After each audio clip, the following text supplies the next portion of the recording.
White chocolate, cookies and cream, fudge. You cannot go wrong. Welcome to my super simple cookies and cream fudge recipe. First things first, white chocolate.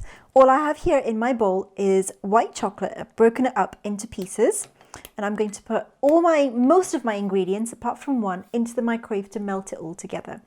So into my bowl with the white chocolate, I'm going to put some condensed milk. I don't know about you, but as a child, I wished I could drink this as milk instead of having regular milk. Obviously, I didn't, because it would have made me very, very ill. But I'm sure every child around the world who's tried condensed milk ever has thought that. Get all that last bit out.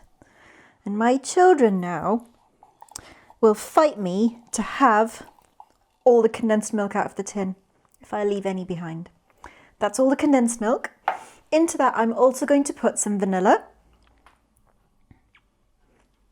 Just enhances the flavour really well. And some salt, because salt is always important in all our cooking. There you go. So that's my 4 ingredients in there. I'm just going to melt it all together in short bursts in the microwave until it's all dissolved, and then we will sort the cookies after.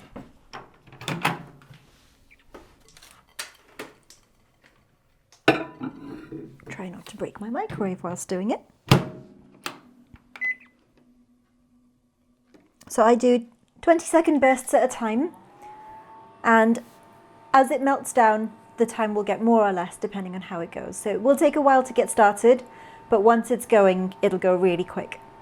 There'll obviously be a few more.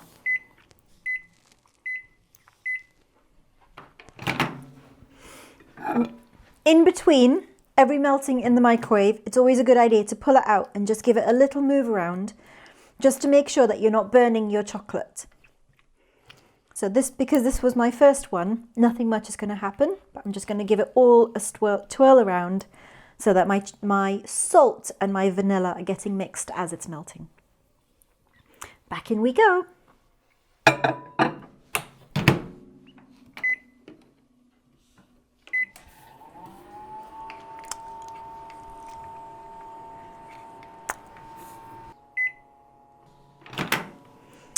Okay, let's have a look at this. Oh, this is looking good. Excellent. So all my chocolate has melted together. You can see how thick and creamy that is. That is just perfect. Right, I'm going to leave that aside just for a moment. In here, I've got some Oreo biscuits. And all I have done with most of them to show you is I've just broken them into about quarters, depends on how they break. So I try and do quarter pieces. They'll all go in there in a minute and they'll get stirred together. Roughly a quarter size pieces of Oreos. All of those are going to go into here and I'm going to mix them through, and then this goes in my tin and into the fridge to set. Simple as that.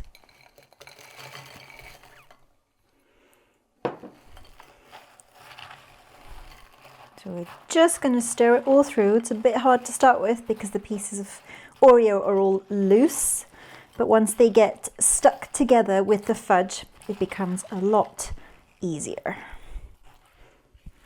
Now this fudge is, as you can imagine, it can be quite sweet. So I actually cut mine into tiny bite-sized pieces, and that way you can have as many as you want without having to be committed to having one big chunk. There we go. That was it, all done. So all I have to do now is pop this in there, spread it out to make sure it gets in the corners, and then pop it in the fridge.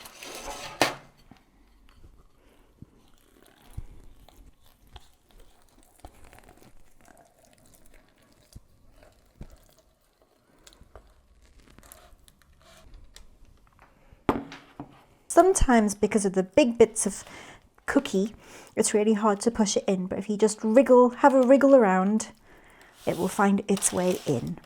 I like to try and make sure the top is nice and smooth, just because it's going to set as you leave it. So if you have a really bumpy top, you'll have some parts of your fudge being much thicker than others.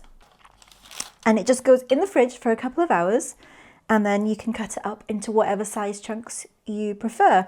I tend to cut mine about 3 centimeters, 3 by 3 squares, but you can cut them bigger or smaller. It works absolutely fine. You may find it maybe a bit hard when it's just come out of the fridge, so you may need to leave it out for about half an hour before you can cut it. But it cuts really easily and it's absolutely delicious. Hope you've enjoyed this. See you next time.